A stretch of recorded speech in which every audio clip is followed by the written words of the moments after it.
ఏదైనా విమాన ప్రమాదం జరిగినప్పుడు అందరూ అక్కడ బ్లాక్ బాక్స్ గురించి వెతుకుతుంటారు. అసలు బ్లాక్ బాక్స్ అంటే ఏంది, అసలు విమానంలో అది ఏ పని చేస్తుందో తెలుసా?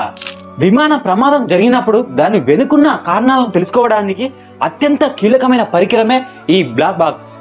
పేరుకే బ్లాక్ బాక్స్ అయినా ఇది ఆ ప్రమాదం జరిగిన ప్రదేశాలలో ఈజీగా కనిపించడానికి ఇది ఆరెంజ్ కలర్ లో ఉంటుంది. ఈ బ్లాక్ బాక్స్ లో రెండు ముఖ్యమైన భాగాలు ఉంటాయి. Number 1 CVR. సివిఆర్ అంటే కాక్పిట్ వాయిస్ రికార్డర్. ఇది పైలట్లు మాట్లాడుకున్న మాటలను, ఎయిర్ ట్రాఫిక్ కంట్రోలర్ తో మాట్లాడిన మాటలను, ఇంకా ఆ ప్లేన్ లో జరిగిన శబ్దాలను కూడా ఇది రికార్డ్ చేస్తుంది. Number 2 FDR. ఎఫ్డిఆర్ అంటే ఫ్లైట్ డేటా రికార్డర్.